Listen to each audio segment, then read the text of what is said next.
जय गुरुदेव। श्री स्वामी विष्णु तीर्थ जी महाराज द्वारा रचित आत्म प्रबोध के पृष्ठ क्रमांक 113 से आगे। अध्यात्म साधन में भोगों का भाग। भर्तृहरि जी के अनुसार भोगान न भुक्ता वयमेव भुक्ता कालो न यातो वयमे याता तपो न तप्तम वयमेव तप्ता तृष्णा न जीर्ण वयमे जीर्णा। अर्थात भोग कभी समाप्त होने वाले नहीं। आयु रूपी जो परिमित अवधि निश्चित में है वह बीच में ही अपना विकराल रूप लेकर आ उपस्थित होती है। मानो कहती है, चलो इन भोगों को छूना मत, तुम्हारा भोग समाप्त हो गया। वृद्धावस्था पहले से ही इंद्रियों का बल चूसने लगती है।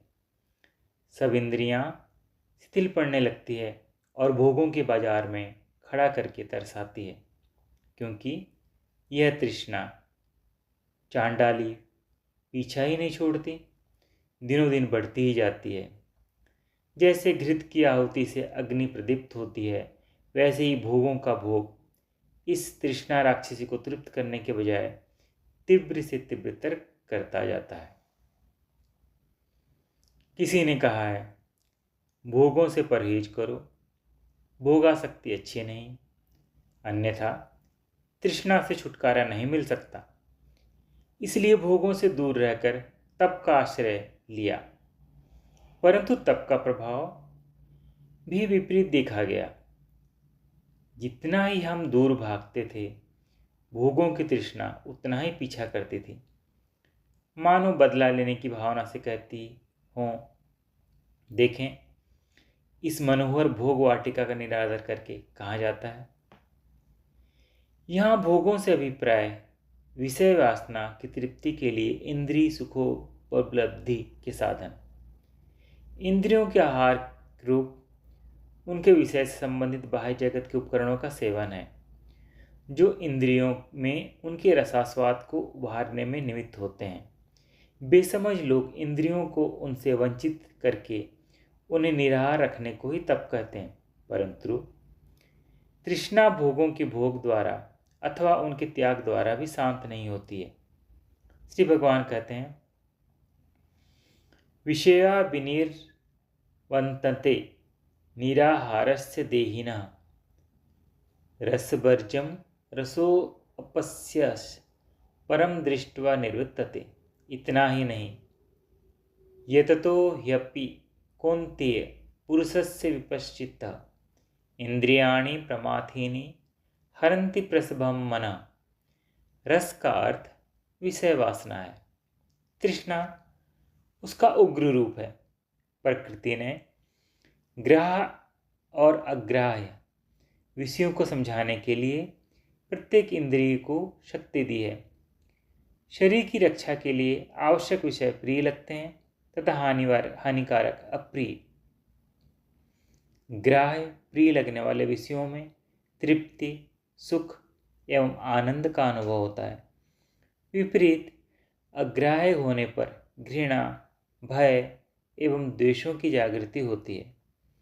शारीरिक स्वास्थ्य एवं रक्षार्थ इनकी आवश्यकता भी है, परंतु मनुष्य इन शक्तियों का संयत उपयोग न करके सदा दुरुपयोग करता है। स्वादिष्ट भोजन क्या तुष्टि पुष्टि नहीं करता, परंतु क्षुधा की निवृत्ति होने पर भी पेट में ठूंसे जाना, और वह भी रसनेन्द्रिय की प्रियता के लिए, स्वास्थ्य को बिगाड़ेगा और रोगों का जन्म लेकर आयु का क्षय ही करेगा। इसी प्रकार अन्य इंद्रिय सुखों को भी समझना चाहिए, इसलिए युक्त आहार विहार का उपदेश किया जाता है।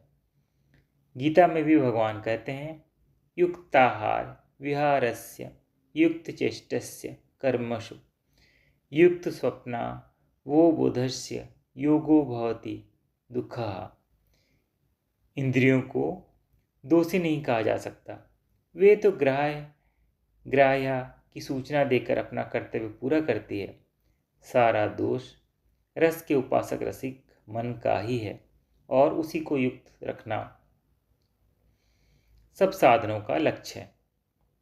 गीता अध्याय 2 के अनुसार इंद्रियाणाम ही चरताम यन्मो न अनु विधीयते तदस्य हरति प्रज्ञा वायुर्नावमि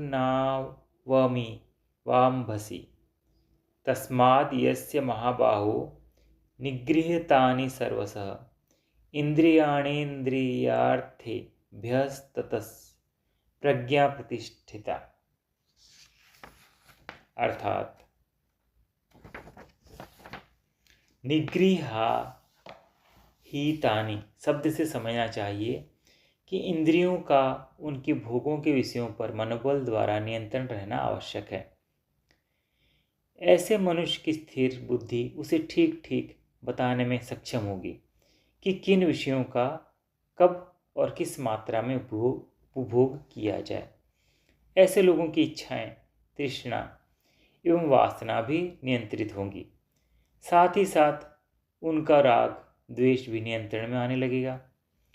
मनुष्य जैसा सोचता देख सुनकर कार्यरत होता है, उसके संस्कार अंतर्मन पर अंकित होते रहते हैं, परंतु उनके अंकित होने की गहराई राग द्वेष अथवा भय की अवस्था पर आधारित होती है। राग द्वेष और भय से मुक्त मन द्वारा किसी विषय के संस्कार या अंकित होते ही नहीं, होते भी हैं तो अधिक गहरे नहीं होते। ऐसे संस्कारों का प्रभाव भी स्मृति पर नहीं के तुल्य होता है और मनुष्य किसी विषय का अभ्यस्त नहीं होने पाता। मन का स्वभाव है कि जो विषय उसे प्रिय या सुखद प्रतीत होता है उसी में तल्लीन हो जाता है, अथवा यूँ कहें कि उसके रस में निमग्न होकर बुद्धि का साथ छोड़ देता है। मन, बुद्धि, चित्त और अहंकार चारों वास्तव में एक ही हैं, इसलिए इसे अंतःकरण चतुष्टय कहा जाता है। वास्तव में एक चित्त की चतुर्विधि क्रिया के अनुरूप 4 पृथक विभाग प्रतीत होते हैं। अहंकार सर्वोपरि है। बुद्धि का काम अच्छा बुरा बताना, सोचना, अपना निर्णय दे जाना है। मन राजा है, कभी उसके निर्णय को मानना है, कभी नहीं मानना। कभी मन बुद्धि के कहने की अवहेलना करता है तो बुद्धि प्रायश्चित तथा अनुताप करती है और अंततो गत्वा चुप हो जाती है। संस्कारों का आशय चित्त है। संस्कार भी 2 प्रकार के होते हैं। एक विषयात्मक जो कर्म और भोग दोनों के विषयों से संबंधित हैं, और दूसरे भावात्मक जैसे प्रेम, घृणा, क्रोध, भय आदि। योग दर्शन ने विभिन्न भावों का 4 श्रेणी में वर्गीकरण किया है। पहला अहंकार, जिसे अस्मिता कहा गया है, अर्थात अस्मि मैं हूं का भाव। दूसरा राग अर्थात आसक्ति का भाव।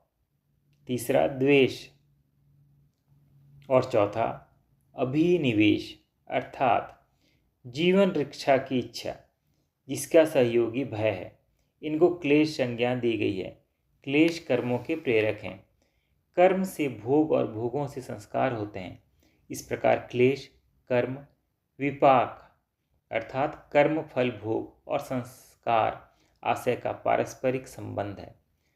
संस्कारों से स्मृति बनती है और स्मृति ही जीवन की आधार भूमि है। संस्कारों में सदा परिवर्तन होते रहता है। तदनुसार क्लेश और स्मृति दोनों के बलाबल में भी परिवर्तन होता है। क्लेशों का बढ़ना बंधन को दृढ़ करता है और उनका कमजोर अथवा तनु करके क्षीण करना मोक्ष का साधन है। इसलिए क्लेशों के संस्कारों को ही मानव जीवन के उद्धार अथवा पतन का मुख्य प्रधान कारण समझना चाहिए। कर्म स्वतः बंधन का कारण नहीं है। जो कुछ हम सोचते हैं, समझते हैं, ज्ञानेंद्रियों से देखते, सुनते, छूते, सूंघते, चखते हैं और हाथ पैर आदि कर्मेंद्रियों द्वारा कर्म करते हैं, वे सभी संस्कार आशय पर अपने संस्कार छोड़ जाते हैं, जो कभी मिटते नहीं। हाँ, मंद अवश्य हो जाते हैं, परंतु कभी भी वैसे ही विचार अथवा विषयों के भोग, संग या संपर्क द्वारा उभारे जा सकते हैं।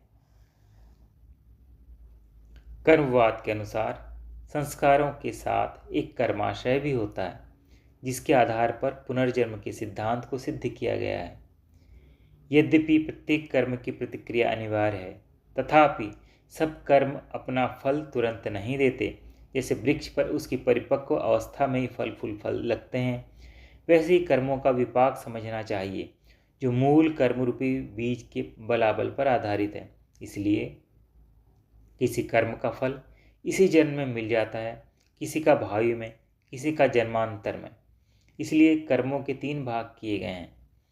पहला संचित, दूसरा प्रारब्ध और तीसरा क्रियमाण। जिनके फल देने का समय नहीं आया है अर्थात जिनका परिपाक नहीं हुआ है, वे संचित रहते हैं। उनको तदनुरूप योग्य कर्मों की बार बार पुनरावृत्ति करने रूपी बल पहुँचाने अथवा सींचने से जब वे फल देने योग्य हो जाते हैं और फल देना प्रारंभ कर देते हैं, तो ही वे प्रारब्ध कहलाते हैं। वर्तमान अथवा भविष्य में किए जाने वाले कर्म क्रियामाण कहे जाते हैं। मृत्यु के समय जो कर्म फल देने के योग्य हो जाते हैं, उनके फलों के भोग के अनुसार ही दूसरा जन्म होता है। भोगा विधि को आयु का मान समझना चाहिए। पृष्ठ 117 की समाप्ति। जय गुरुदेव।